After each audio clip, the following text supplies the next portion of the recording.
We spoke with the U.S. government, but we also spoke with private companies in Minneapolis and California. The private companies we're talking to include companies like Vermeer.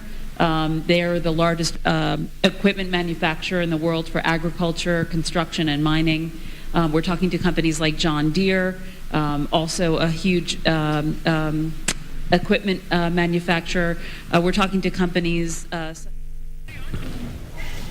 Okay. Earlier on, that has been Equity Group MD James Mwangi talking about the first quarter results of the Equity Group. We will be getting a little bit more details of that in our subsequent bulletin, but allow me to engage now my panelists. And in case you joined us, this is Kenya Decide, and remember we are putting things into perspective matters election. And before we crossed over to Upper Hill, we were talking about how 8 million Kenyans did not vote. Kindly carry on. Yeah. So, I mean, as I was saying, that there is a lot of cynicism amongst especially young people on whether election matter, or rather on whether voting does matter. And so what do they decide to do? They stay away. So it is easy to dismiss the 8 million who didn't show up and say, look, it is upon them. If they want, they can vote. If they don't want, it's okay. But here lies a problem. If people cannot see electoral process and election as an avenue for peaceful and democratic rotation of leadership, people are going to resort to other avenues. And what are the other avenues? They'll start rebelling, resisting, and coming up with alternatives for providing or getting the leadership that they want. That's why it is very, very important for us to interrogate and ask ourselves, why is it that the 8 million didn't show up to vote? Mm-hmm. Because that is a significantly large number of people to just ignore. Like you did say, mm-hmm. if someone would have just mobilized those 8 million, that would have been an outright winner. Mm-hmm. So people who were voted by less figures compared to people who stayed away. So that is something that we need to interrogate, because if it goes on like that, and we've seen in countries that has happened, we saw it in places like Tunisia, Egypt, we've seen it in places like Mali, where young people feel that they're fed up with the conventional process, electoral process, and they're saying, look, as we're going on the street, as we're going to create our alternative way of installing leaders. So more than people who are declared winners and losers, we need to look at this voting bloc that didn't show up. And not just the people who didn't show up. We remember we still had an issue with the mass voter registration. Mm-hmm. The target was 9 million. It was by IBC was targeting to register 9 million. They brought it down to 6 million. They brought it down to 4 million. Mm-hmm. By end of day, they only managed to register a paltry 2-point-something million. Mm-hmm. And most of them were actually not even new voters. They were just people who are changing their polling stations. So I think we need to pay critical attention mm-hmm. to that voting bloc. Low voter turnout mm-hmm. is an issue that has come out, and it's a significantly important issue mm-hmm. that we need to address. It's a good thing, Ali, that Raphael has brought about a myriad of challenges that make people not go to the vote. As a young person, you have seen that Kenyans would rather go on Twitter and, of course, on TikTok and other social media platforms, but the young people would rather be there than actually know more about their civic duty, know about why they should vote, and actually vote. Does it disturb you as a young person who is on the online digital platforms? Yes, it really disturbs me on how we are being handled as youths. On again on the issue of being literacy level in the youth is high in Kenya. Mm-hmm. So once there is an election and there is campaigns, mm-hmm. compared to how on the voting uptake, voters registration in the last polls, compared to the 2017 polls, the 2017 polls was higher when youth have turned up for a large number of voting in the voting registration. Because by then we could have seen the presidential, those people who are the election bromance in Ruto and Uhuru, mm-hmm. they were seen as youths. They're relatively younger than the other people we have seen in the political scene. So in that year, it encouraged. But once they split their electoral paths and their parties, then Kenyans have seen there are other people coming to the ground to agitate for the youths. And everybody was making a discussion on rallies that youths, there will be a lot of plans for youth in the subsequent governments. They were promising to form. But again, youths were not enough to be convinced by only those political rallies and shenanigans. They need to have somebody who will sit with them and engage with them through a public baraza or a participation on their civic education, on how they're important and what plans will they get in this government that will be formed. I think social media would do far much better than public barazas, because looking at even the county assemblies, when you call out for public participation, you find that the majority of people are men and women, but not the youth. Perhaps they can be endeared because they are on social media. This would be a good platform to call them out. The social media is a virtual site. We need to have an engagement where we can ask questions and address them as they are, because in social media there are a lot of technicalities, there are a lot of problems. Others may not even have access to phones. So there's a lot of challenge on the virtual site. Okay, yeah. And just in case you joined us, that the Kenya Decider special edition on News Check, that we are looking at matters polls. And now we want to fortify my panel here and allow me to introduce the first MP-elect I'm interviewing on this show. He is not a new face. He is a former Deputy Speaker of Parliament, and he is the Dadaab MP-elect Maalim Farah. Karibu sana Mheshimiwa. Asante sana, thank you. And we want to throw you in the deep end. We are talking about how this election was. The 8 million people did not vote.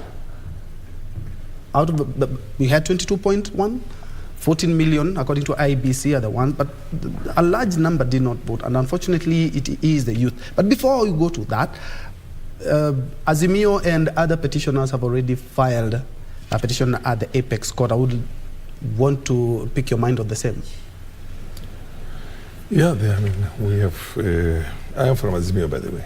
So we already filed the case. It will go through the process, the judicial process, and it will be heard. So we filed, we will serve progressively and go through every step. And finally, the Supreme Court is going to hear it. It is the third. This will all end in about 3 weeks from now, in my opinion. And it is the third time that, the third electoral cycle in a row that we are having petitions challenging the presidential election. What does it say about our democracy? Well, about our democracy is still not perfect. At least in this particular case right now, in the presidential elections, there were serious issues. And what's a better place to address those serious issues than to take them to court, the Supreme Court. The Supreme Court is there expressly for only that purpose. The other bits and pieces it does, which is judicial advice and the rest of it, is peripheral. But the main function of the Supreme Court is to hear election petitions every 5 years if there is a petition. We've had election malpractices in this country for the longest. But the most pronounced was, or one of the serious pronouncements was both the one of 2013 and the one of 2017. This one is equally one in which, for lack of a better expression, is in which the winners are the losers and the losers are the winners. But we should actually let. But that's going to be determined by the court. That's what I'm saying. But that's going to be, and those are the grounds on which we're making this petition. But the court is going to decide. It's going to come to those pronouncements itself. But the facts point to clearly an open and shut case in this case. But we've had a similar thing also in 2017. I personally believe that at the presidential level we have had election malpractices, and the winner has never been pronounced as the winner for the last. This is the fourth election from 2007. I believe that 2007 Kibaki did not win. It was won by, in my opinion, that's the point. Yes, look, yes. You are a state agency here. No, not even that. Just a moment, let me just finish. Yes. But when you invite a politician of the tradition and the history of Haram Alim, sometimes you have to listen when he says some very, very hard things, and just wait, and maybe you can respond later. Without due respect, Mheshimiwa, we cannot, you know very well that it's against the law to discuss the merits of a case. I'm not And discussing also, the merits and the demerits of these things. I'm only discussing the merits and the merits of the decision to take this thing to court. Okay. That you can discuss. All right. That you can discuss. Yes. I'm a legal mind also, Yes. so don't worry about that. I care about myself having a suit than even yourselves. But because you're a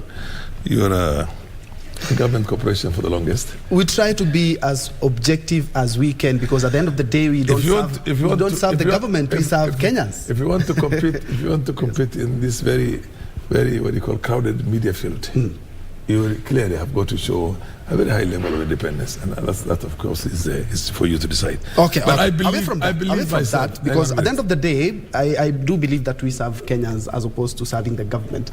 But your opinion are quite. You do respect your. But do you know who's going to be the government? You don't even know who's going to be the government. Yes, I don't know. That is why I say I do not work for the government. I work for Kenyans. That is what the broadcasting as Kenya. But away from that, perhaps we can diffuse that by.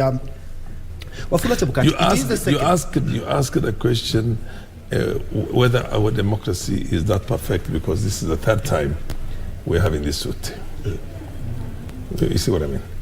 We didn't have a constitutional provision to address these things in 2007. That's why the country almost collapsed. People took extrajudicial avenues. You know what I mean? Extra constitutional and judicial. People went into the streets, and there was a civil war in the country. And that's why we ended up almost becoming a failed state and getting people to come and solve our problems as a way of trying to cure the possibility of us having a similar thing to that. That's how the Supreme Court idea was meted and included in our constitution of 2010, this new dispensation that don't have to fight in the streets of Nairobi and Eldoret and Kitale and Kisumu. You can go to court and have your matters determined. In the last one, the election results were overturned. You get my point? And the one before that, it was a split decision. And the one of 2007, we all know what happened.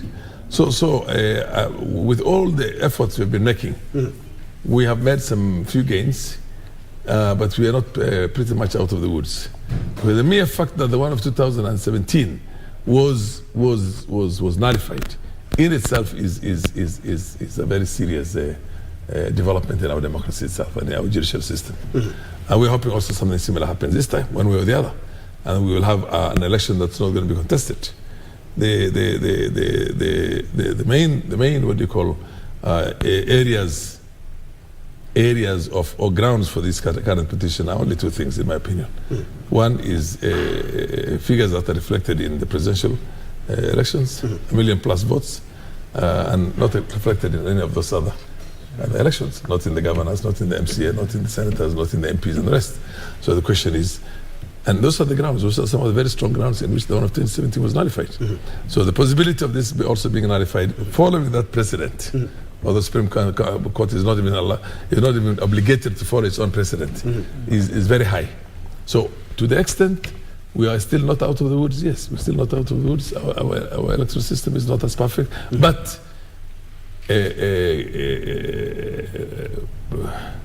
be that as may, we still performed very well in all other electoral offices in the country. And I'm going to ask you another question, but this one is quite legal, because it's something that Kenyans have asked a lot in regards to the powers of IEBC chair in declaring the result. But before then, talking of IEBC, Raphael, Wafula Chebukati has moderated the second election, but unfortunately he has not had the best of days in the office, and it has been challenged.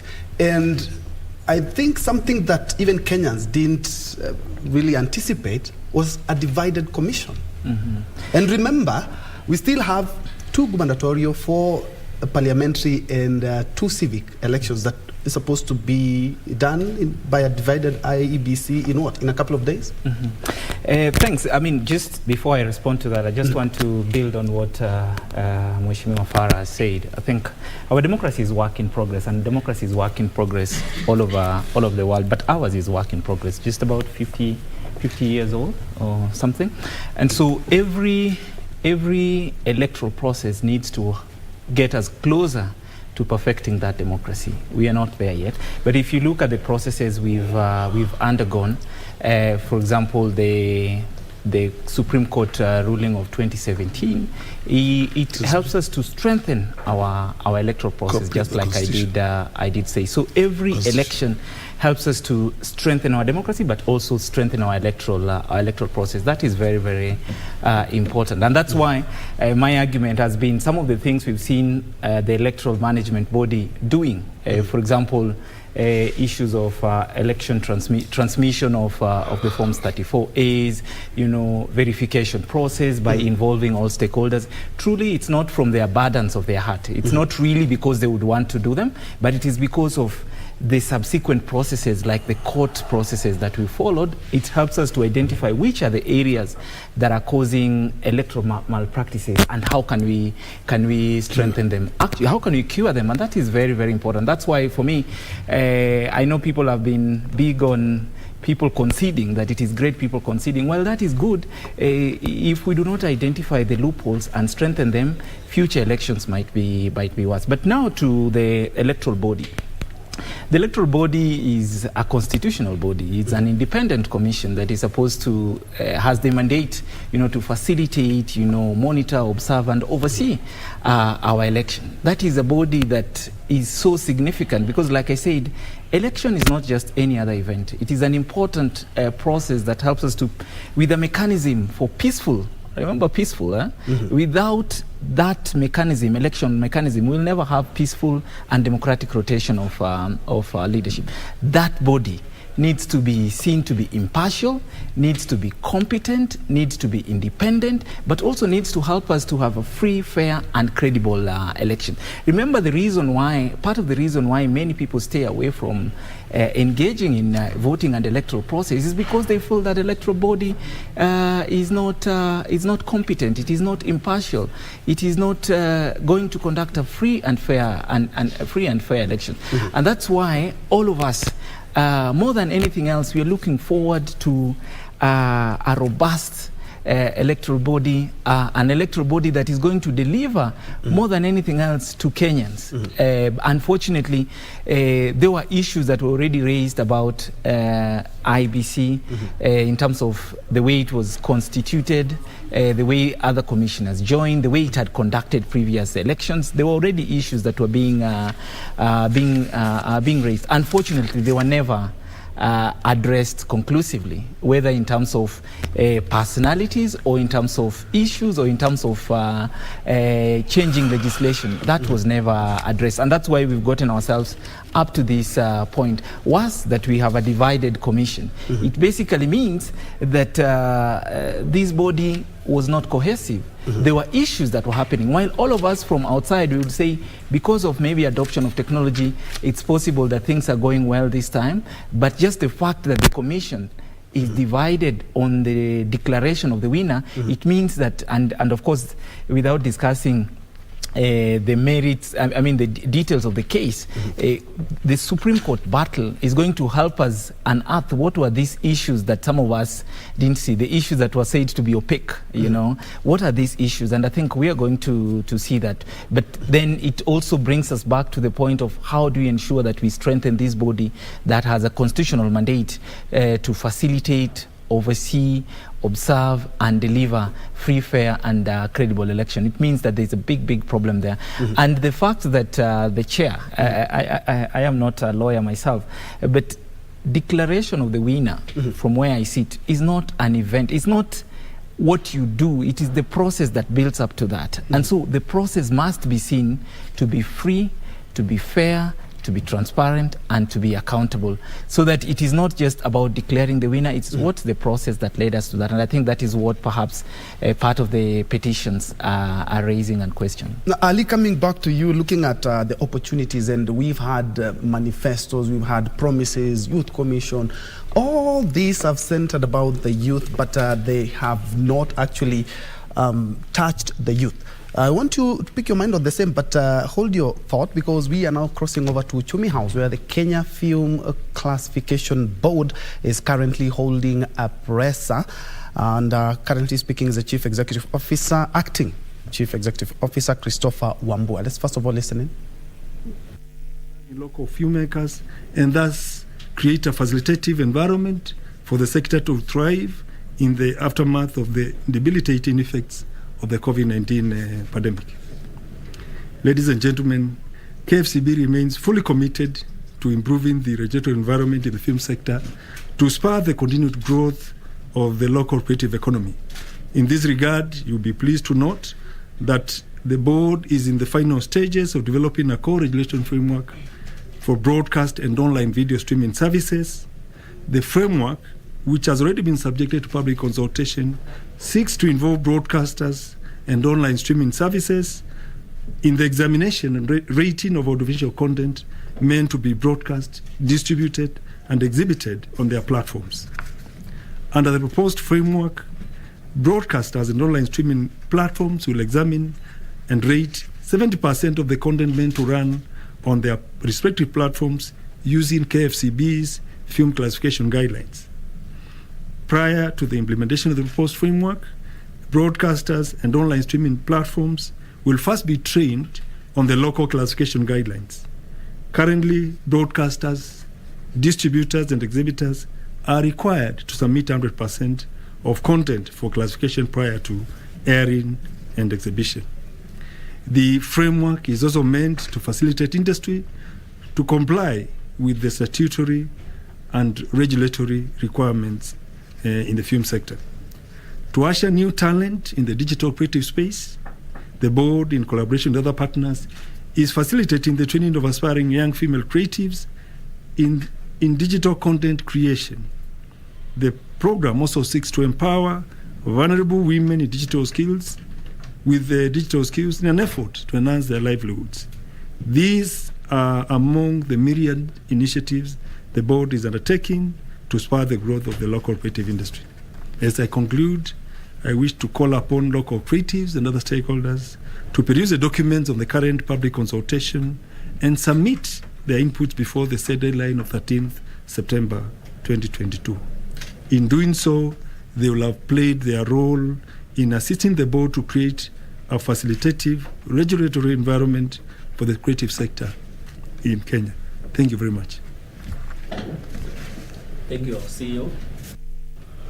Christopher Wambua, the acting CEO of the KFCB, that is the Kenya Film Classification Board there, talking about they have actually issued guidelines and asking all the stakeholders to peruse documents on guidelines to assist the board to bring on board all the stakeholders in the film industry by the 13th of September.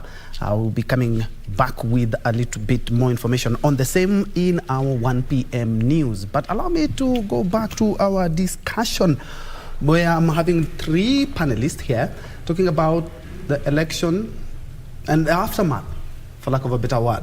And you are talking about the youth and creating opportunities. Perhaps that is why we are seeing a lot of apathy when it comes to vote apathy when it comes to the youth. They have so many promises. They have been told how their lives are going to change in manifestos, but we haven't seen that really come out. That maybe has been largely caused by the high soaring rate of unemployment in the country, and largely the youth being the most, they constitute 75% of the population, and they have been left out by the labor force. So what I say, for creation of jobs, it must have to come from the government. There are various bodies that are instituted for and controlling funds that are meant to empower youths, but just the case of a scenario in the case of Kazi Mtani, that was a fund that was given for, like, it ran for almost a year and a half.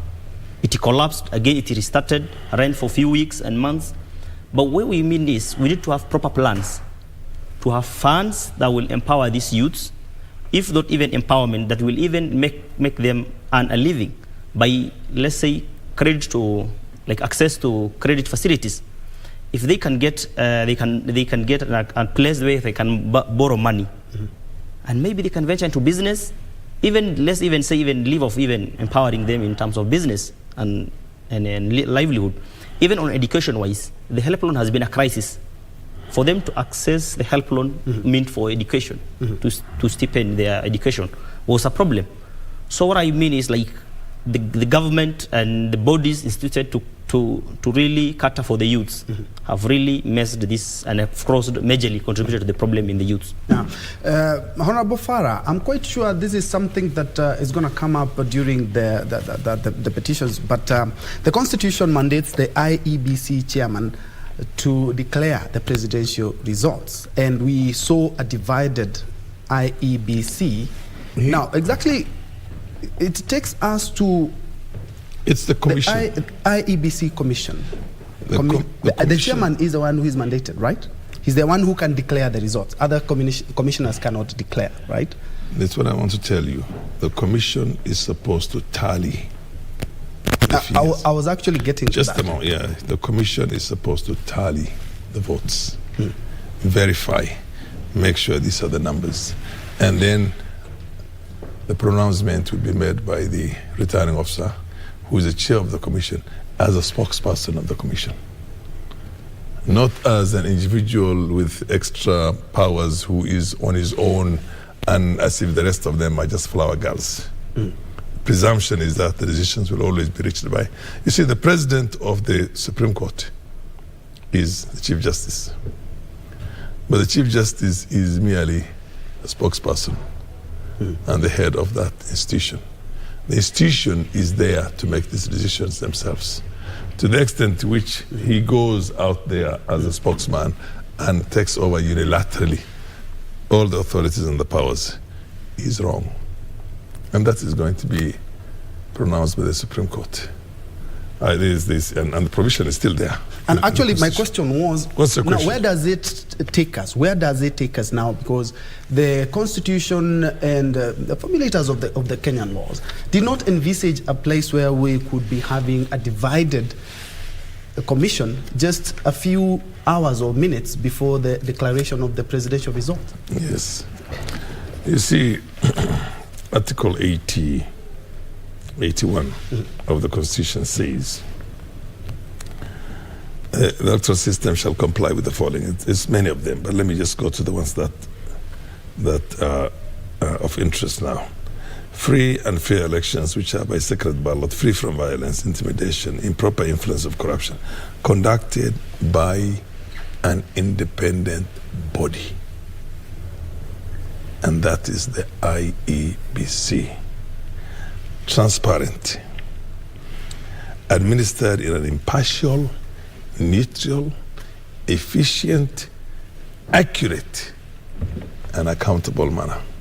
Look at the number of adjectives that have been used. First is an institution that conducts its elections. Second is the transparency of that thing, open. And then finally, it has to be administered in an impartial, neutral, efficient, accurate, accountable in the sense that you are allowed as a commission to verify. For example, the problem in this case here was about 1 million votes that were cast in favor of the president that are not reflected in all the other contestations.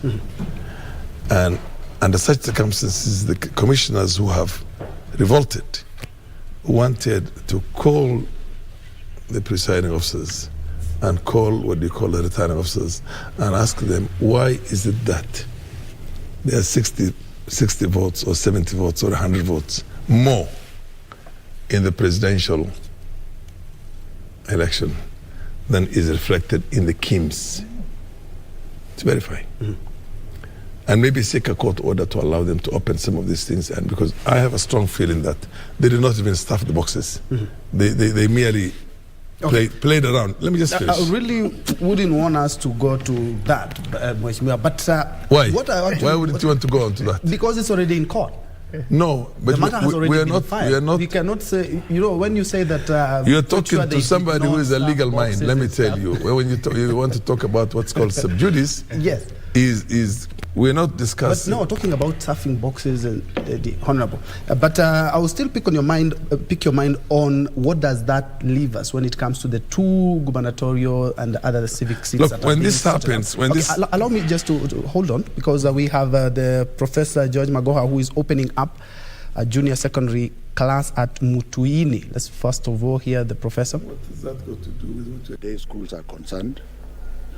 We think one day is not bad enough. The children can stay at home on Monday the 29th and report back to school on Tuesday the 30th. For those mixed schools, I'm told that there are a few schools which are both boarding and day. The same will apply. The day scholars should remain at home for that Monday to report the following day. The boarding scholars should remain in school and remain away from the polling areas. I think we have all to be very mature about this, and I want to continue to thank the head teachers and principals that we really must now support our children as we walk through a very, very tight schedule. May I very kindly urge the teachers in the schools to be available, especially for those boarding schools where the children may require to be regimented a little bit more than usual, so that they are assisted to galvanize the day. And I think together, the 29th will come and pass. The key point here is that, for example, in Mombasa, I think the IBC has a battery of tertiary institutions, from polytechnics to universities. The same goes for Nairobi. That is the key point I wanted to pass through. There will be a press release soon after. But I also want to appeal that we still have some very few teachers who are sending children home. It is wrong for us to send children home. There is, for example, a child who has been sent away from, is it Dr. Ribeiro in Nairobi? I have details of that child, but because of the privacy, I will keep it quiet. May I ask that principal through this medium to recall all children that they have sent home. Even the boards of management are subservient to the central government. And we have decided as a people for now not to keep any children, and this particular boy is in Form 4. Can the boy be allowed unfettered access to school, as you argue and plead with the parents to give you whatever money they are able to collect? Are we together on this one? I will only take questions regarding those 2 points. Otherwise, we have... Yes. Professor George Magoha giving an update on junior secondary school transition, where he says all his family on course. He's opening up a junior secondary class at Mutuini. We have more in our subsequent bulletin. But crossing over from Mutuini, let's cross over to the Supreme Court, where they have actually some Milimani law courts, but they have, the Supreme Court have set up camp there so that they may hear the 9 petitions, presidential petition already there. Sarafina, if you can hear me. Good morning, Sarafina. Indeed, a very good morning, Troy. Good morning, good morning. Yeah, we are coming to you live from the Supreme Court, which is now based at the Milimani Law Courts, and we're just following up to know if there's any development as compared to yesterday, given that yesterday there was a buzz of activities at this particular place, whereby Azimio presidential candidate Raila Odinga and his running mate Martha Karua were at this place just to bring their presidential election petition, and also they were escorted by a number of people, a massive number of people, key among them lawyers, politicians associated to the Azimio la Umoja One Kenya Alliance. And also when they arrived here, they were able to present their physical form of their presidential election petition to the judiciary staff here who are from the Supreme Court.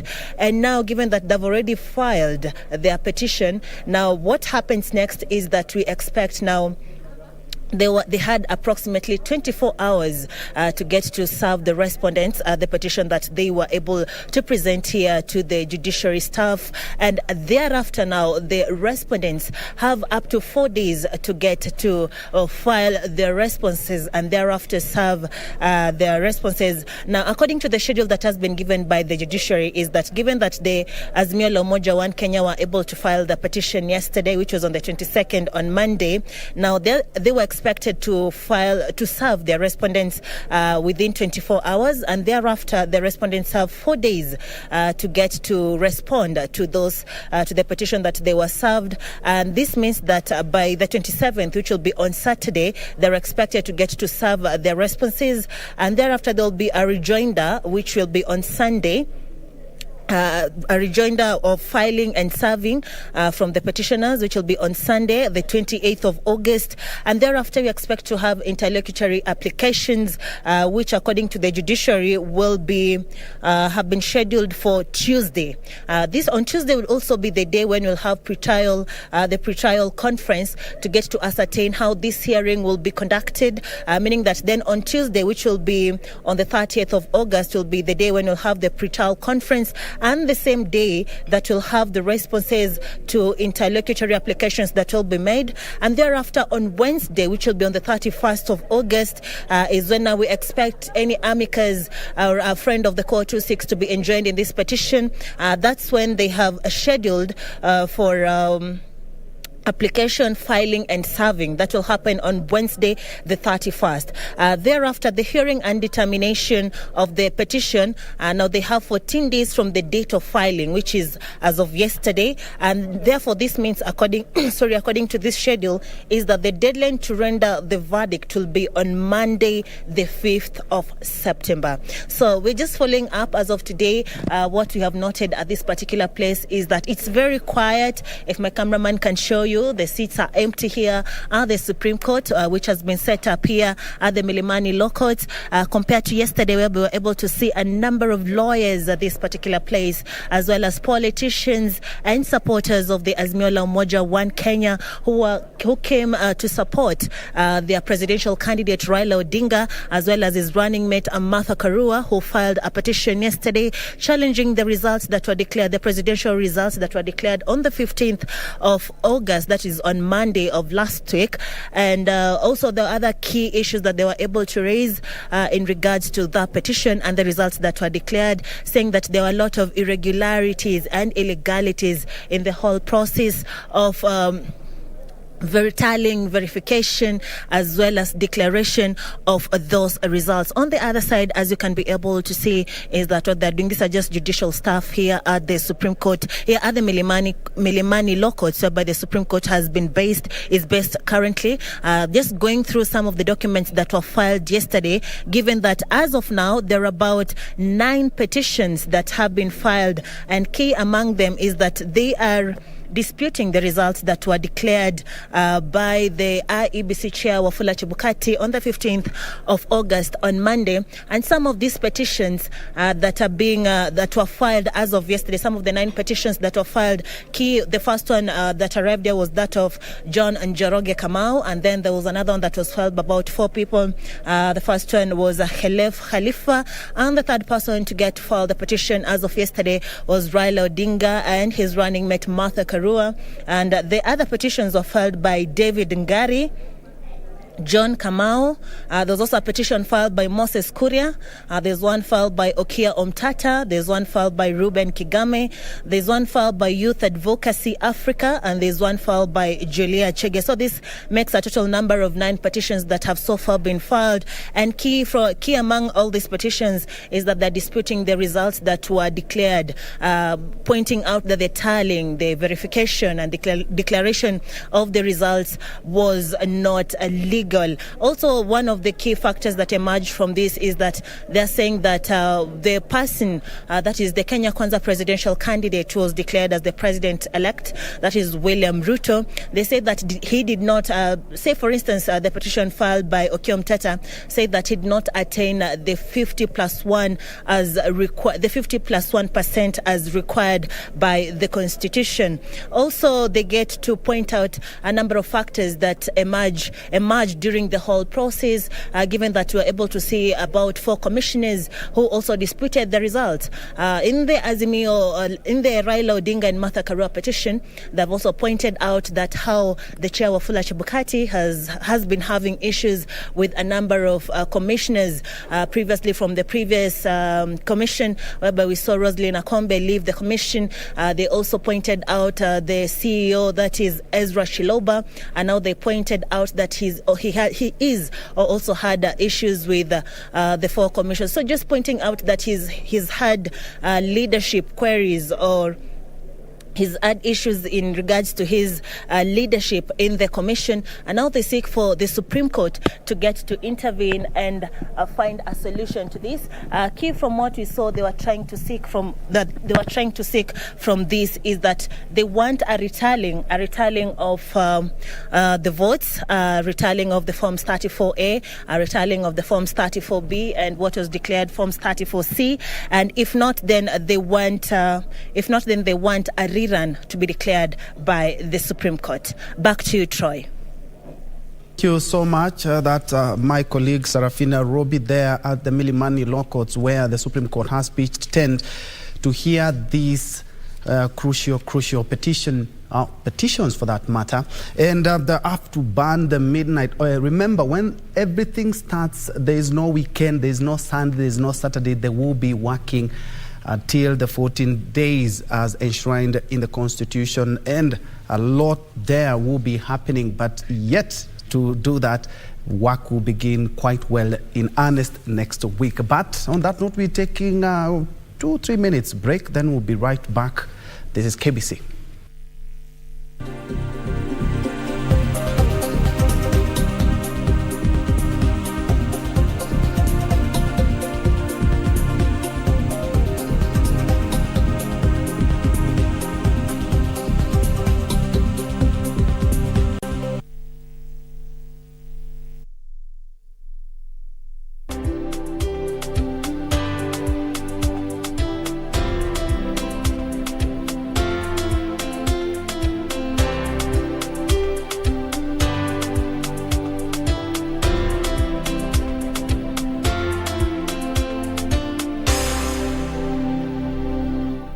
To get Change Your Thinking Skiza tune, dial star 811 star 961 hash. When you change the quality of your thinking, you change the quality of your life.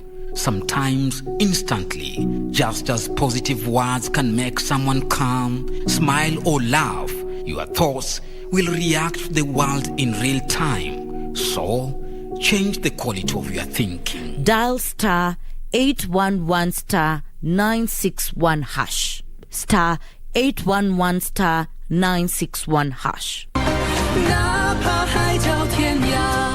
Genova, you know what?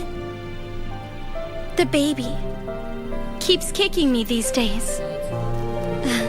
Sometimes I can feel his hands and his feet. These tactics are unacceptable. Split the troops. Half will go assist the flood victims. The other half will do as we planned before. You allow the deaths of hundreds and thousands of avians on this land. And you worked with the Celestials to do it! You're wrong. This is on your hands. Birds can't settle down until we get my birds to burn. We just can't get her down until we get my collie to burn.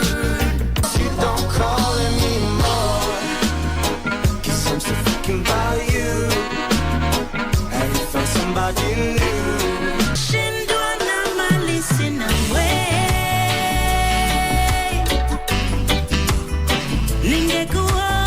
malaika. Everybody let's sing. Reverse the curse to where it's coming from. Yeah. Turn it back as fast as you can. Yeah. Roots reggae music up in your bloodstream. Red, gold, and green. Red, gold, and green. Every corner, every lane, every scheme. Red, gold, and green. Red, gold, and green. Yes, enough you know what me mean.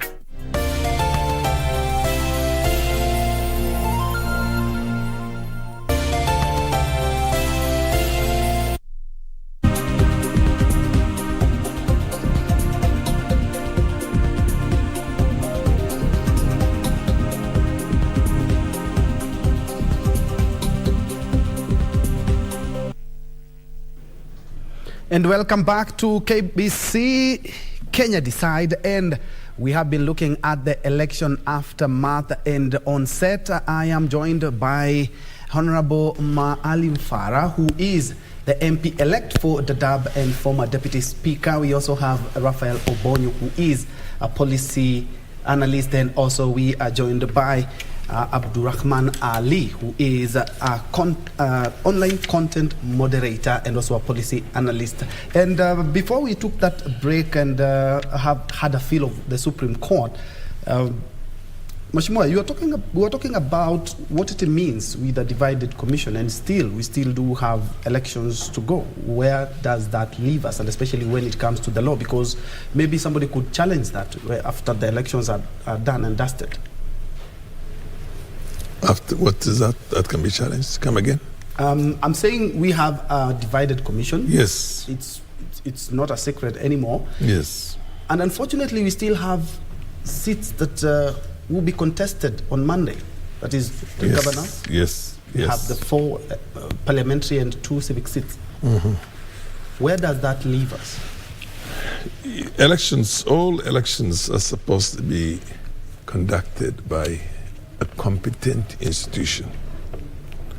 And the institution is the corporate body called the IEBC, Independent Electoral and Boundaries Commission. It has to be a commission. So we already have a problem. We also have a lacuna in law. And we never envisaged a possibility in which there's going to be this powerful split to say that, this is how it's going to be carried out if a split arises within the commission. And there's no consensus. In the Supreme Court, we have no problem with that. It's just the majority. But you can also give your own dissenting ruling judgment. In this case, we have a problem, and we have a constitutional crisis in as far as moving forward from here, how elections are going to be conducted under this circumstance, under this unemphasized split within the commission. And unfortunately, but it says the Constitution is very clear. It says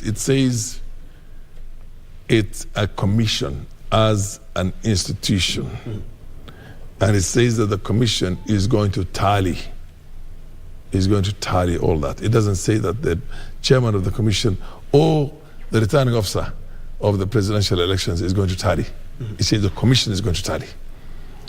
So, and it also says that this is supposed to be conducted in an accurate, transparent, you get my point, and all impartial and verifiable. That's the point, yes, and very, very, very transparent, accountable. That's the word I'm actually looking for, an accountable way in which you can account for. This has not been done right now. It's not been done right now. And in 2017, NASA wanted the referee, that is Wafula Chebukati, to go, and that was one of their demands, if they had to go back to rerun. What happens this time round, if at all the Apex Court tells Kenyans that we have to go to the ballot, and we have a divided commission, and partly some of the petitions are actually castigating the referee, that is Wafula Chebukati? Yeah. I mean, he has but look, if you ask me what I would have done under normal circumstances, let me tell you one thing. In any democracy, nobody is above the law. If you get information right now that our sitting president, is selling state secrets to another country, would you say that he is the president and is above the law and he cannot be questioned on that and he cannot be investigated? No. You investigate. Once you've investigated, if you find him culpable, then of course you start the proceedings. First of all, he has to be taken into some kind of a custody and he has to be interrogated. So the moment the criminal intent itself was expressed by a section of the commission that Chebukati is basically not running this thing in accordance with the law. The ordinary thing, the normal thing was that for the DCI to move in, take all the 7 of them somewhere and get them to record statements and then secure the assets. You see what I mean? Do you know right now in what do you call this place? No. The former president of the US, Donald Trump, had carried some. Classified. He had carried some classified information, and the information got to the FBI. The FBI got a court order without his knowledge to go and search his place. And they searched his place. They just came in and said, we have a court order. Doesn't matter whether you're the president or you're the former president. And they got some classified information. And the Justice Department right now is considering the possibility of taking him to court. Nobody's above the law. So whenever you have that, then the DCI should have moved in and then secure the assets so that they're not tampered with. And at the same time, based on their own what do you call statements, conduct an investigation. When you conduct an investigation, that's why it's always good to have a civil service that is independent from the political leadership. You understand my point? Yes. Clearly independent from the political leadership. Okay. That's why we got the office of the director of the public prosecution. He's got a tenure, a security of tenure, and he's independent from anything. Once you appoint him, you cannot sack him for the next 6 years or 7 years. It's 6 years. It's 6 years, I think, yes. Yeah. And all these officers are supposed to have, because then they can act in the interest of the country. But by now, we would have gone far enough. Okay. And by now, we would have had some presiding officers who are in court being told, why is this variance? Why do you have less numbers here for this other, and you have more numbers here? And being told to explain. That way, the country would have literally made us leaps and bounds in becoming a nation of laws, not a nation of men and women. You know what I mean? All right. Not a nation in which you take the leadership, regardless of which method you use, and then you use the leadership then to emasculate every other sane,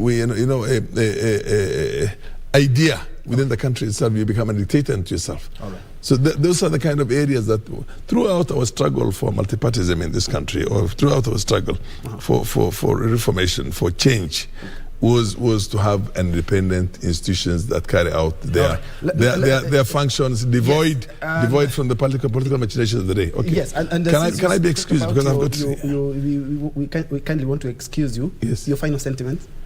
My final sentiment is that the beauty of this country, is that so far we are pretty much increasingly getting better every year. You understand my point? Okay. For now, I must commend all these different institutions. Our courts are working. Supreme Court is working. Commissioners are coming out into the open and saying, sorry, we do not want to be politically right. But we have reasons to say this is not going right for the country.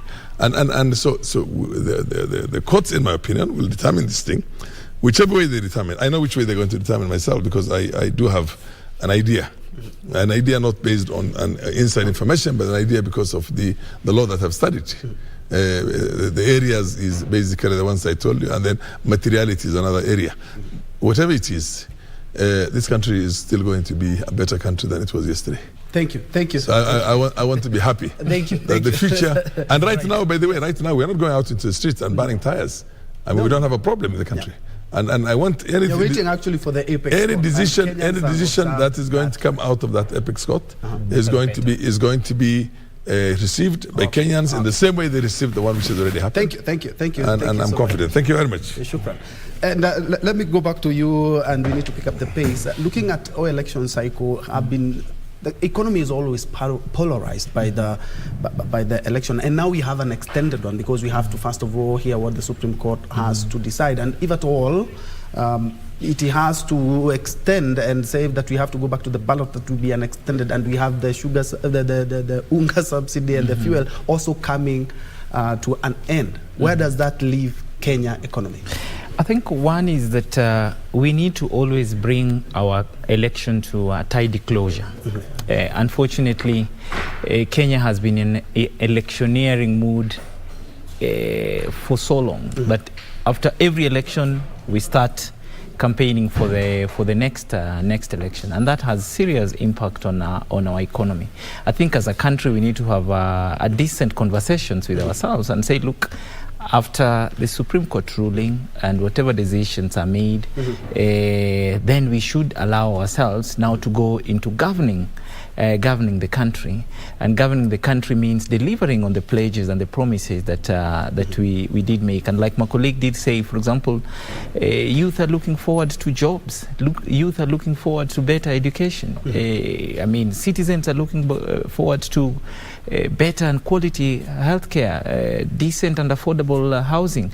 We need to deliver on that. But if we are constantly on electioneering mood or election campaigns, we might never be able to deliver on that. And there are good examples across the world where people don't start campaigning until maybe a few months or a few years to elections. And even IBC has to announce when the campaigns are. Exactly. But in this country, I think we find ourselves campaigning throughout.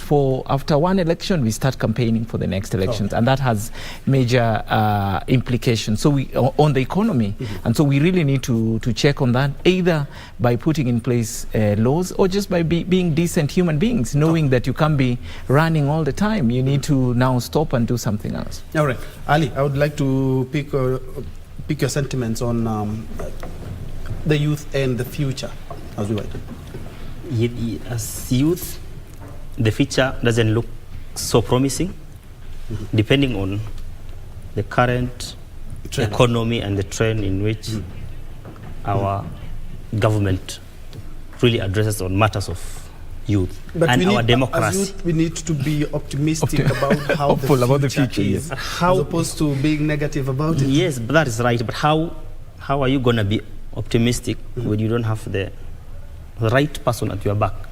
Like the government should be more at or your less back. like inclusion. Yes, more inclusivity. Yes, what I mean is leadership. Yes, we need to be included in leadership in terms of, like in the case of campaigns. The campaigns are hefty, expensive matter because youth cannot take part in elections because of being an expensive affair. Yeah. So what I mean is, like, if you go to try and get even a political nominations, the first thing they need to know how healthy are you, a millionaire. That's what they want to know. If you are not, they won't give you a chance. Second thing, if you run on an independent ticket, again, you need to dish out money because that's what other political bigwigs in the field have been doing. So as Kenyans, I'll say youths, we are for now as it stands, we don't look, the future doesn't look bright for us. And since it is actually, at the end of the day, remember, we are national TV, there are so many youths who are watching, and if we tell them the future is not bright, actually we might be killed. I know, I'm sorry to say that. No, but the future is in our hands. I think we can take charge. Yes, no, I just wanted to say that for young people, they must realize that the future is in their hands. They cannot be bystanders, they cannot be silent recipients, they cannot just be complaining. Don't sit and watch. Build that future that you want, and so we must constantly build that future that we want, either through installing the right leadership, through engaging as voters, and through making our contributions to make this country better. So I think for me, if we take that the future is in our hands, then there is great hope and the future is bright. Thank you so much, Raphael Obonyo, who is a public policy analyst. Thank you so much for your insight and for your time. And also, Ali, thank you so much for your time and your insight. And don't go away, because in the next 2 minutes, I'm also joined by the legal minds and governance experts to put into perspective some of the things that we are likely to hear and talk about when it comes to the petitions that are in court. Don't go away. This is KBC.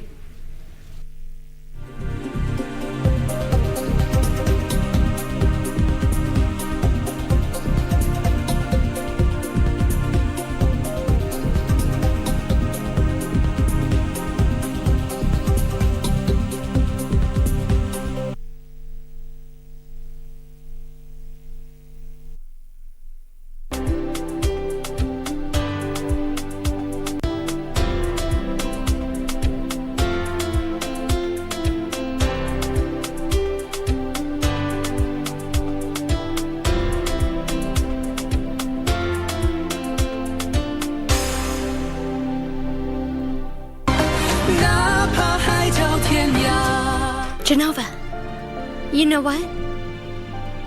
The baby keeps kicking me these days. Sometimes I can feel his hands and his feet. These tactics are unacceptable. Split the troops.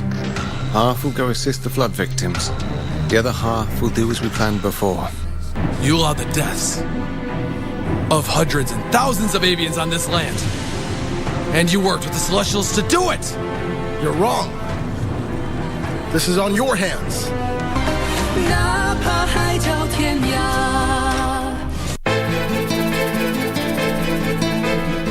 Tangu lini mvuvi akawa dereva?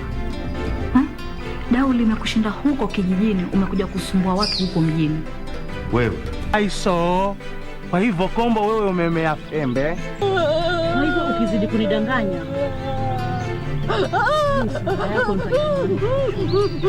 Wanelewa? Kila kitu kiko sawa? Maybe hiyo swali nikuulize wewe. Sababu mimi nawapigia simu na mshiki simu. Nimekataa kula eti kisa eti. Matatizo nataka nidekeze. Birds can't settle down until me get my earth to burn. We just can't settle down until me get my collie to burn. She don't call anymore, 'cause I'm so fucking about you. Have you found somebody new? Shindwana malisina way. Ningekuwa malaika. Everybody let's sing. Reverse the curse to where it's coming from. Turn it back as fast as you can. Roots reggae music up in your bloodstream. Red, gold and green. Red, gold and green. Every corner, every lane, every scheme. Red, gold and green. Red, gold and green. Yes or nothing, know what me mean. Nuria, I can't do anything. It was already a big risk that they took those x-rays while you're pregnant. Radiation might have affected your baby. No, I never want to see him again! Terribly sorry, but you see, it's a great risk for me to have you as a witness. Madam, your husband is already dead. No! No!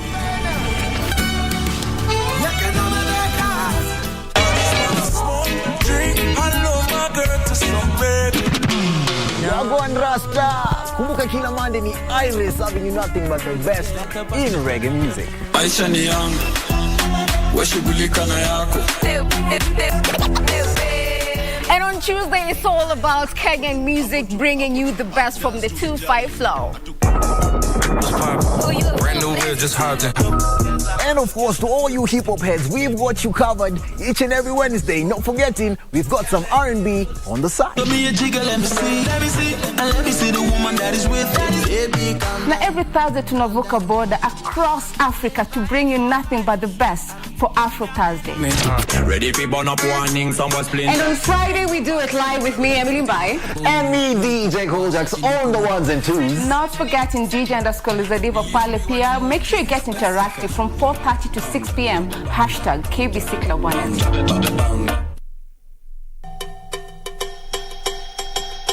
Sometimes I wish I never left. Probably J&J would be at a better place right now. And you were not really there when we needed a mother. Kuna kitu inaitwa doto za mushana na dreams. So, jua kutofautisha. Ukitaka kumake money on the sides apart from this job, punguza mdomo. Kunyamaza pia inakuwa ni gharama sana. Unajua kuongea lugha ya pesa. Hello? I'm planning to call a board meeting. She has already reached. Okay, let me look at the forms, then I'll get them to you via email. How would you like working with us? I'm not quite sure how that would work. We are on the same side. We're gonna need Millicent on our side.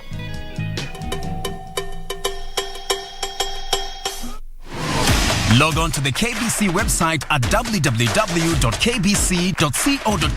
to get the latest breaking news, entertainment, sports, politics, lifestyle or business trends from Kenya and around the world. Never miss new episodes from your favorite TV shows, reruns and movies. Just stream online or watch live on your YouTube channel at KBC Channel 1 TV shows. For the day's biggest stories, trustworthy news and family entertainment, log on to KBC Channel 1. Watch what you want anytime, anywhere.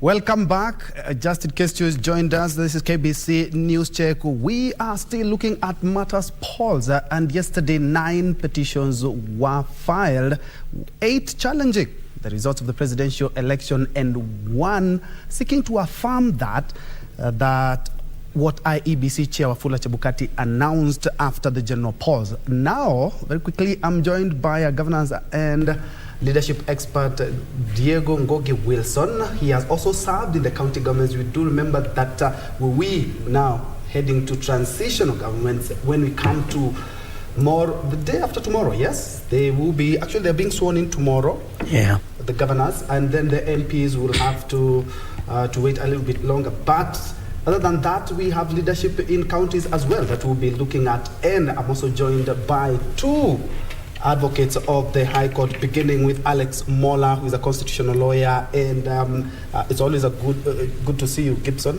Thank you. Gisore, who is also a constitutional lawyer. And perhaps we'll start with you, Gibson, very quickly. IEBC, looking at just a glance at the petitions, the question of numbers really come out. And without even delving further into the numbers, IEBC has been mandated by law to carry out, verify, tally, everything, do everything. 2017, we were in the same quagmire. Yeah. In 2022, we still have the same numbers cropping up. They have the capacity, the capability, the funding. But the issue of tallying has always, and actually we don't use board mass, we don't use those logarithms, we just have to add a simple calculator. But the issue is still being challenged at the apex court again. Yes. I think, Ben, as you've correctly said it, I think Kenyans are a very interesting lot. And given that IBC had a very simple task to just conduct the election, tally, verify, and declare the winner. But now we have issues. We have serious issues in a situation whereby you find that now there are allegations being thrown left, right, and center. That at the end of the day, we are not sure whether the numbers we got were actually the true numbers. You know, there are such allegations that the numbers which were the polling station, which Chebukati himself told us, the polling station results are final. We trusted him. He told us, go to the portal, get a simple calculator, and do the math. To some extent, the math became challenging. Kenyans said, now, anyway, we have paid you. Why don't you do the work and just tell us who is it, according to you, has won? Yeah. Now, as we wait for Chebukati to declare who is it he has come up as the winner, a section of his commissioners ran off and say the process was very dark, opaque, and not transparent. So we distance ourselves from that result, causing another confusion. So, they say, there's a saying which says that if the alligator comes from down under the waters and tells you that the crocodile is sick, you can't verify. You will just have to go by that story because you can't go down to check how sick the crocodile is. So it means if the commissioners came out and told us this thing is very opaque, then there is something we need to debate about. And I'm happy, for me, I'm happy that we are at the Supreme Court so that we actually cross-examine these issues to the core, because they go to our core nationhood. Because election is everything in this country. Everything is at that stance. There are people now, up to now, who have not gone to work. A friend of mine was saying, I'm not going to work. He's still sick. He's working well, but he's saying, I'm sick. I'm not and comfortable. Even the economy can testify that. And actually, the economy is also suffering. So that goes to the core of who Kenyans are. So it's very important that Chebukati should have carried this exercise with the same spirit. To some extent, I feel he dropped the ball at some point to a level that we thought he was being transparent and very clear till we were told that he was very opaque. Now, this opaque nature is what we want the court to actually tell us. How opaque was this process? And how better can we do it next time so that we put down procedures and processes which should ensure that at the end of the day, we don't end up being in a crisis like as we are in right now. Alex, going to you, looking at the mountains of documents that we saw yesterday, and there are 9 petitions. We have not even, basically we have not unraveled anything yet. We are yet to see the lawyers, we are yet to see the amicus, 9 petitions, everything has to be done within 2 weeks. Is it sufficient time for the apex court to make a determination on the same? Of course, they did say that the weekends and they have no time, there's not a 9 to 5. Are we likely to see a lot of consolidation of the cases and the amicuses as well as throwing some of the petitions? Yeah, I think when you look at the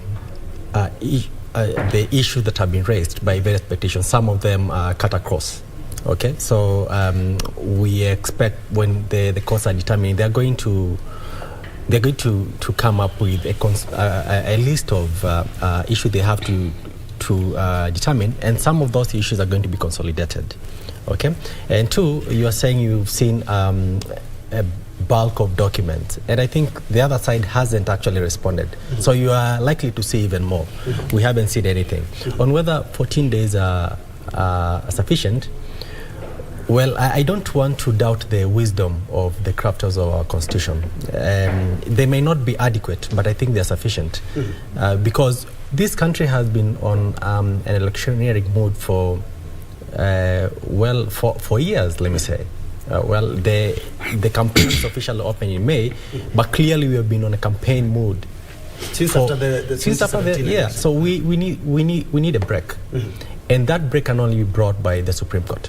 And remember that the only original jurisdiction of the Supreme Court is on the presidential election. So if this is the only original jurisdiction it has, then every facility and every resource has to be availed for them to deliver a verdict within the shortest time possible, because we cannot wait for another month to know the fate of this country. Remember that the current administration is just a caretaker right now. There are many things it can do, and this country has to move forward. So I think the crafters of our constitution were, to me, I don't want to doubt their wisdom. I think yes, there is a lot of work, but clearly that's the work. Whoever went to the Supreme Court or was appointed to be the judge of the Supreme Court, they actually knew that this was awaiting them, because they knew that the only original jurisdiction of the Supreme Court is to handle the presidential election. And if they want more researchers for this particular purpose, they're supposed to be availed. So every resource required has to be availed. It might look like there is a lot of work, but I think the justices of that court were prepared. Yeah, and somebody might even argue that the cases could be consolidated. That's right. Some could be thrown out. And even, we can say in 2017 we did it. That's right. Even 2013 we did it. Yes, even 2013 we did it. So there is no doubt that they can do it right now. Yeah. Diego, you have held a top seat in the county governments, and you have also vied for an elective seat. Yeah. Actually, in the last election. And we will be having a big transition, because looking at 2013, it was more or less like a transition government that we were putting in, because the first time we were using the 2010 constitution, it was also the first time that we were having a new president under the new constitutional dispensation. What is going to play out, and especially now that we have to change, a lot of governments have to change, others have two-term governance already done? Thank you, Ben. You can tell us how the elections were on the ground. Because I was on the ground. And again, thank you. I want to say, in the world, there is no perfect election. So if we major on the minor things in the elections, then we will never have an election without a petition, especially at the presidential level. And this is where we need maturity, political maturity. That in politics you can win and you can lose. I was vying for a parliamentary seat and I lost, and I congratulated the winner. So unless we have this level of maturity that anyone can win, and we can only have one leader at a time. There is no way we can have two presidents. There is no way we can keep on having handshakes and power sharing. We need to mature up and agree that Kenyans can speak. The margins can be small. Like in America, we saw the margins were very small between Biden and Trump. But still, the government and to give power to the incoming president. So the ground, the way things were happening in the ground, I've learned a few lessons, Ben. And one of the things is that Kenyans may not necessarily be needing or requiring a good leader. There is a lot of there is a lot of party politics. Voter buying and all those kind of things. So all of us would argue that we need a good leader, but I don't think that is the spirit in the ground. The second thing that I have learned, there is no permanent friend or a permanent enemy, and there is no relative in politics. So these are all these things. They play a lot to do with politics, and I believe from where I sit, still I have not had any discrepancy in regards to the polling station results. Somebody saying this is not what there was at the polling station level. And we are still waiting to hear what the court has to say on the same. And Gibson, this is a question I had posed to Honorable Maalim, who is also happens to also be a lawyer.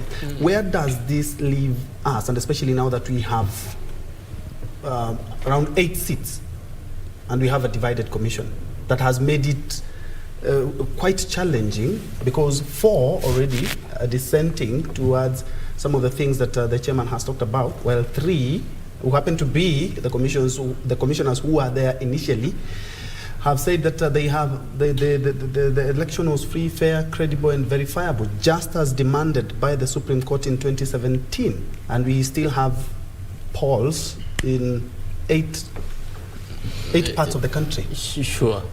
Now, where we are left at Ben is the aspect that now we will have to believe that for the remaining elections, I think they will conduct. There is no problem. I think yesterday I saw them meet and they had a very collegial meeting, and they have even fixed a date for the elections on the 29th of this August. So that means with the Commission West we are safe. Where we are not safe is the aspect of the presidential, with this dark and opaque nature. Oh, so it doesn't trickle down to decisions that they make as a commission in regards to other positions? No, it doesn't, because their working, I think, is very clear. I think given the meeting yesterday, I think they had a very good meeting which gave rise to a decision, which decision I think they are going to implement.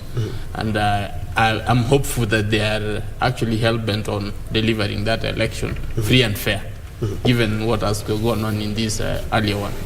On the presidential one is where I will want to put more emphasis in the aspect that now, that is where we have a quagmire in that these other commissioners seem to be disagreeing with the decision of what the presidential returning officer, who is the chairman also of the commission, to the results he declared, and the person he declared as the president-elect. For them, in their own opinion, in his own words, actually, he has intimated to the Kenyans that they were trying to twist me to force this to be a runoff. But according to him, he feels whatever figures he has, which we are yet to see, or which he used to declare, and I hope the court will subject him to actually be able to produce whatever figures, how he arrived at those figures. He should be able to produce them, because there is a question of whether the 50% plus 1 was actually attained. So that's going to be one of the most interesting aspects, which is going to be litigated fiercely by both sides. And people will come up with all the English, people will come up with all the evidence. I think this time around we need mathematicians and statisticians. We will need mathematicians to actually do the math, and who alleges must prove. So if Azimio claims that the 50% plus 1 was actually not attained, it's for them to actually bring their figures. The issue is the other side will also come up with their figures. That is why it's very important for each side to have a tallying center, so that you can also be able to approximate your own mathematics. So that, and the Chebukati was very clear, you have your own, we will compare. Now, if you don't have your own, you want to allege that the 50% plus 1 mark was never attained, then you have a huge task to prove that. But that we're leaving to the parties who have actually brought that particular agenda to actually see it through, or not. So that is where we are in that particular issue. And then what I'm also trying to look at this case to determine for us is, in case we have a situation where, of course, Chebukati feels he was within his mandate to declare the election the way he declared, but the commissioners feel that they should have shown us the process to the very end, which I think they have said they were never showed. And then they are claiming that there is the other era which they are saying, which of course has already been dispensed with in the public gallery. But then when such issues do come by, then it's important for us to have a clear roadmap so that next time we don't find ourselves in this. We want to highlight the Maina Kiai case of the 2017, which actually brought all the transparency we have seen in this particular election. But there seems to be remaining some tidbits on some issues of management and administration within the IBC, which also need to be brought clearly. There is a suggestion that, for example, one of the prayers Azimio is actually putting across is that the chairman is guilty or culpable of some serious crimes, which are actually bordering criminal or actually criminal in nature. So in the event that the court actually does find in their favor, then we will be in a quandary and actually goes ahead and says the election was not free and fair. We will need to go into another election. Of course, we can't go with a chairman who has been very found to be culpable. So we will need to have another discussion around that because the chairmanship is a different kind of seat as opposed to the commission. So do we gazette one of the commissioners? Do they have the qualification because they came with a different lower qualification as compared to the chairman? So that is a very big question which we have to decide. I remember yesterday the chairman of LSK, Eric, they were talking about he doesn't envy the Supreme Court because it's going to be quite something, the constitutional interpretation of what we have already written as a country. Now we are trying to challenge it. Alex, coming back to you, looking at the volumes of evidence that Azimio alone, actually they brought it in with a lorry, and there are mountains and mountains. We saw the judiciary has been on the front line to ensure that we have digitization everywhere in government offices. And they have talked about online filing. But yesterday we did see all those volumes, and we are wondering how long it's going to take to peruse that. Because it's evidence, you have to go through it. And unfortunately, we have 2 weeks for everything. Not even for hearing the case, you have 2 weeks for everything. Yeah, it's actually true. The documents you saw, and indeed, our system have been digitized. But that notwithstanding, and as Council will agree, even with the digitization, the court normally uses hard copies. So it's important that hard copies are availed. So what they were having there, possibly they were uploaded on the system, on the e-filing portal. But you have to avail the hard copy. That's the requirement. If you leave it to the court to download all those documents and then print them out, the court is going to use a lot of resources. And remember that the filing fee they paid is just about 1 million.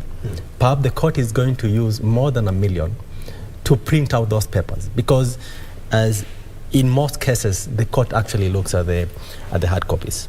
So it is not out of the ordinary. Yes, we've digitized, but as the courts are working up to now, they are still using hard copies of the document. And so it's important that whoever is bringing their documents, they also avail hard copies of it to avoid the inconvenience of the court trying to see there is this document we filed, we can't see it, perhaps it was never downloaded, it was never printed, and things like that. And all parties are going to do that, even when you see IBC responding, which of course you expect they are going to respond with quite a number of papers. Remember that the IBC is supposed to present all the forms, 34As and 34Bs, to the Supreme Court. So you haven't seen anything yet? You are yet to see anything. All those forms are going to be available in hard copy. In the warehouse. Yeah. I'll go down. Yeah. And because of the interest of time, allow me to bring in Diego. Incidentally, one of the petitions was filed by your party leader. And the counties, yes, we are looking at the presidential petition, but the counties themselves, there is a lot that is quite paining them. Pending bills, they were not even able, some counties were not able even to hit their revenue targets, and all that is being transferred to new governments.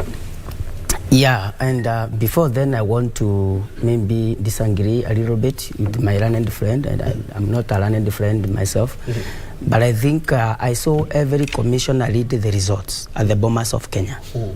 They had 6 days to bring out issues wherever they were. I mean, before the winner was announced, we had 6 days from the day of election. So, I mean, they had all the time in the second or that day to say no. Whatever is being done is not legal. We are being thrown out. We are getting this.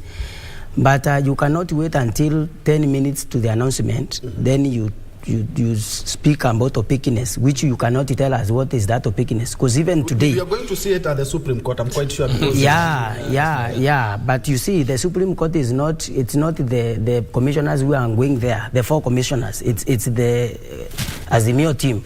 So the 4 commissioners should have told us the opacness from their level, because they are part of the team. Which was giving us the rules of elections. So you say they should have said, as opposed to waiting for everything. You know, it's that saying that there is opacness. Then the name grew to other levels. But where I stand, still they've not told us where the opacness is. Then when we go back to the counties and even at the national level, I think one of the biggest challenges that we will have with the incoming government, whichever, at the county levels and the national government, is debts. There is a lot of pending bills. There is a lot of debts at both levels.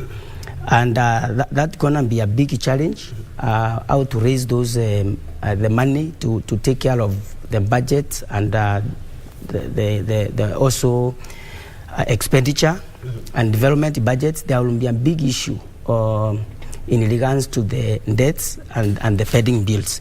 So the governors have to either improve their ways of collection. They will also have to see how they can work with the foreign governments, because like in Meru County, there is a time they under a program working with the foreign government to make their loans and then also repay that loan slowly with the incoming governors. So that will be the biggest challenge. But I think we also need to see a way of fighting corruption, because much of our money as a nation and also even at the county level, there is a lot of corruption. A lot of money goes to people pockets, people projects, and all that. So if that is then taken care of, I think Kenya is rich enough to take care of its people and also to develop itself. Yeah. And Gibson, in 2017 we were in the same place. In 2013 we were in the same place, that is the Apex Court. In 2022 the same thing. What are some of the lessons that we can pick up from that? And of course the IEBC, the Supreme Court had a list of what they call free, fair, credible, verifiable, transparent election. And IEBC say that what we did was free, fair, credible election. This is the second time that Chebukati has to sweat it out again at the Apex Court. There are key lessons, and thank you for that question. There are key lessons which we have drawn from the 2013 election petition, the Raila Odinga petition, as it was famously known. Back then, it was the very first task for the Supreme Court to actually determine. It did its work, and there were issues of questions around how they arrived at the decision and issues of how the process was conducted, but that came to an end, and Uhuru Kenyatta and Raila were actually declared to have validly won. But fast forward, the issues which came up at that particular time were used as a lesson. There were some key implementation outcomes which were actually implemented, which necessitated, when the filing of the petition in 2017, again, it means that we saw a very clear process which was almost transparent. The decision went, the court did its best to vindicate, because it's believed that the 2013 one was an unpopular decision, however much it gave rise to a presidency. But then the court tried to vindicate itself, tried to put things in perspective, that if you're running an election, this is how you're going to do it. They even came up with the rules of the Supreme Court on how the petitions are supposed to be done, which opened up the space for advocates to appear and be able to vent out their issues on an equal basis. And then the rules of admission of evidence. You remember in 2013, at the late hours of the day, the ODM then presented a very big 900-page affidavit, which they claimed was having all their case in there. So when it was thrown out, then they said our case was bound to fail because our key evidence was left out. So this time the court has come with very clear rules that at what point should be able to file all your documents which you need to plead or which you're going to use as pleadings in the court. And then there's even a conference which is done to actually ascertain what evidence do you want to go with.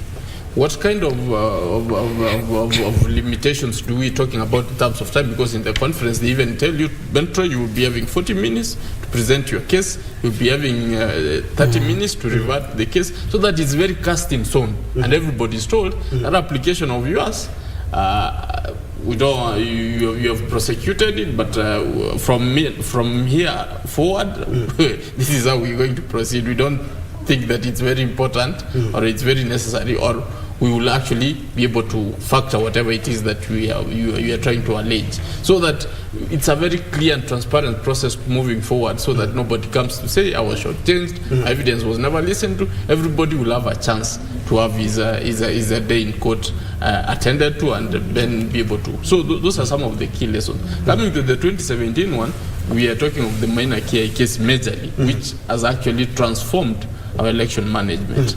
That is very key. But now, the 2022 one, we are anticipating that the small tidbits which we are seeing with the IBC especially, to make it more transparent and more credible, and to, of course, look more of a sister's wife, is what we want to see, that the court comes up with the decision which is going to achieve that. And some of the outcomes we expect is them to lay clear the internal management of the commission. The BBI case did give rise to, there were issues of the 3 commissioners. But then, now we have an issue where if a chairman is absent, what is likely to happen? Because we are likely to have such a situation if the court finds that indeed the chairman, because it seems like Azimio is going for the head of Chebukati on a silver platter. So if that actually happens, and the Supreme Court delivers to them, then we will be in a very tight situation, which the court will also have to tell us what happens then. Yes. Or people will need to go to court to have that clarification. Okay, and of course, Alex, I'll be coming with a question that I'm quite sure every Kenyan is asking. What are the most logical or probable, without even going to the merits of the case, what can Kenyans expect? But before then, a report by KPMG, that is the audit report as mandated by IEBC, talking about 22.1 million voters. The report also showed that women were the majority of voters. The youth were the least in terms of the numbers there. But unfortunately, we have men who are occupying the lion's share of the seats, based on what we have seen from the elective posts that we've had. So we have women who have the votes and go to cast them, the youth who are majorly on the campaign trail, and of course are used either positively or negatively, and then we have the men who end up with the seat. How do we blend this? More or less like fertilizer from Ergon. Maybe before I look at the gender and the voting patterns, I think the Constitution gives the chairman of IEBC the right to announce the results. But the process, from printing of ballots, from the campaigning period, all those decisions are made by the commission. So if there were errors, election errors, done by the commission, then the entire commission should be banned. It's not about the chairman. It's only that is the guy allowed constitutionally to announce the results. If he made a mistake by announcing the wrong results, then that's a personal issue. But the election, if there were malpractices and all those other illegal things, then the entire commission is liable. And then I don't see, or rather foresee, the Supreme Court looking at maybe going for the neck of the chairman. It is possible, yes, but then there will be, most likely, maybe the legal person can explain to us, there will be a constitutional crisis. Because at the moment, the president-elect has been announced. The president who is in power has limited powers. to some extent of maybe probably gazetting a new chairman. So if we get in that in the election, then we might have the current president as the president for the longest. But that is a legal thing that maybe we can get some explanations. It's a good thing because the legal mind will explain to us as we wait for all these. What happens then? Yeah, then on the issue of voting patterns, I think we saw a lot of vote apathy. We saw very few young people going to vote. Generally, personally, I think it's because of two issues. Currently, there is a lot of hunger in Kenya. And so people are out there to look for food. That is a big problem all over. Secondly, youths have nothing to look up for. When do I go and vote a leader? We voted a leader 5 years ago. We voted another one 10 years ago. There are still no jobs. There are still no opportunities. The economy is collapsing. So there is a question of why should I? Why? And again, there is a lot of rural-urban migration. And majority of the young people came to town looking for jobs because of the same factors that I've mentioned. And because of that, people are not, you may not use your money to travel back to go and vote. Spend your 2,000, go and vote, come back. Then you have not paid rent, you have not paid the school fees and all that. So I think all these things contributed to low turnout, especially for the young people. Yeah, because because we had 8 million people who did not vote, and anybody who grasped those votes will be the president. Now, and 1 minute each. IEBC had the opportunity to say that we are not on the same page yet.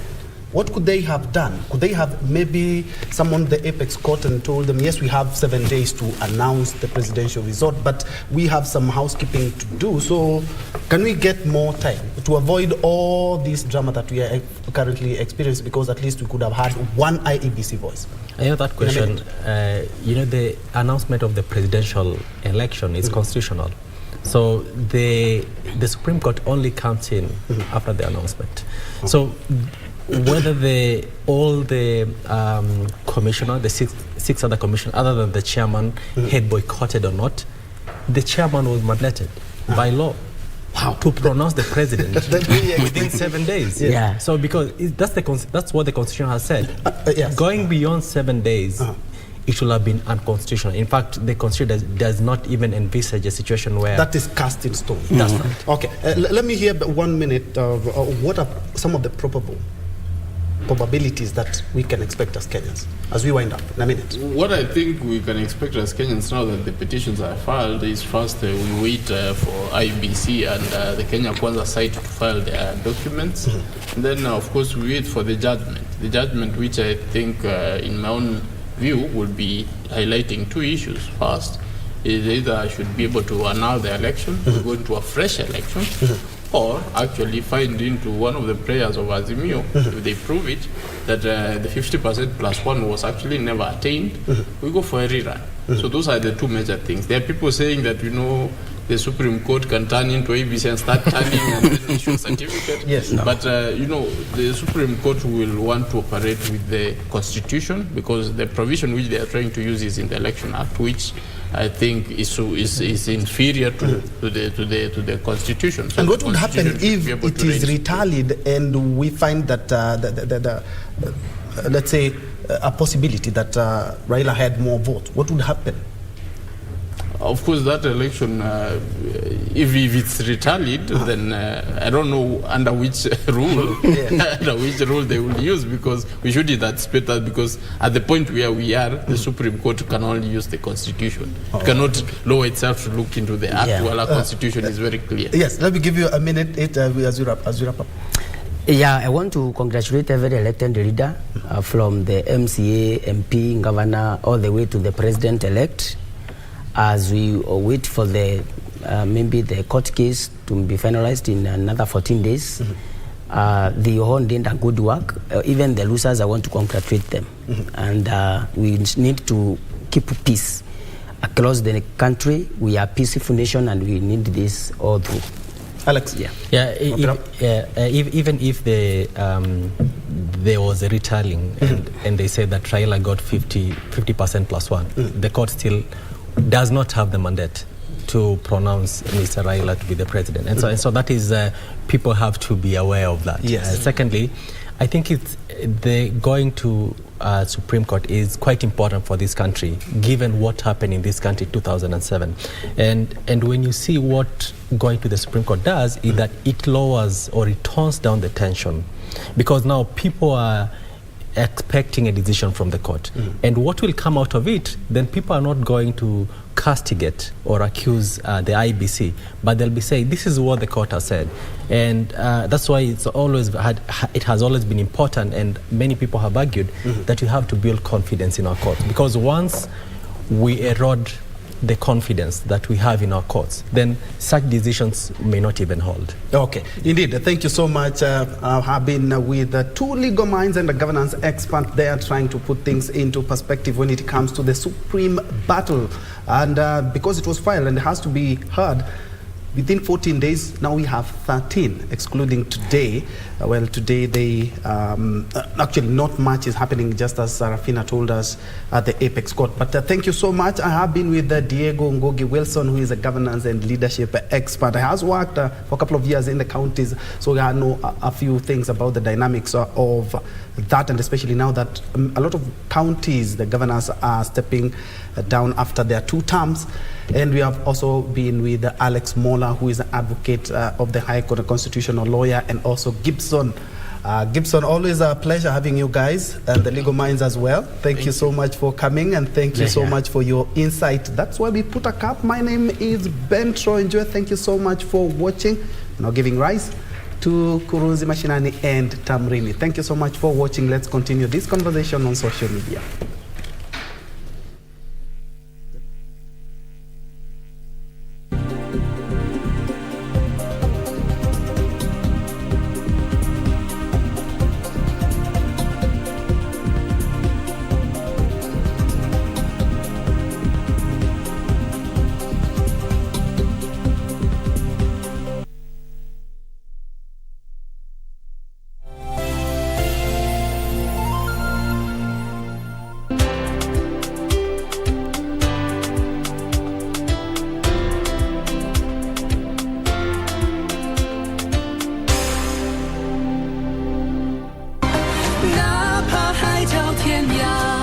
Genova, you know what?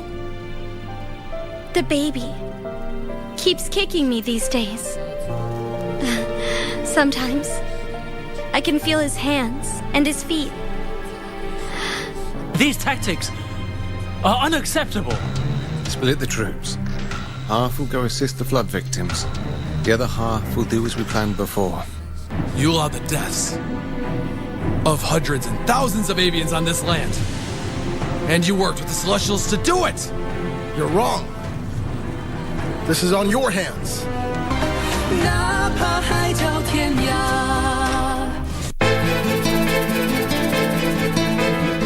Tangu lini mvuvi akawa dereva? Dau limekushinda huko kijijini, umekuja kusumbua watu huko mjini. Wewe aiso, kwa hivyo kombo wewe umemea pembe. Kwa hivyo ukizidi kunidanganya Wanelewa? Kila kitu kiko sawa? Maybe hiyo swali nikuulize wewe. Sababu mimi nawapigia simu na mshiki simu. Yaani nimekataa kula eti kisa eti. Matatizo utakayendekeza. Birds can't settle down till me get my earth to burn.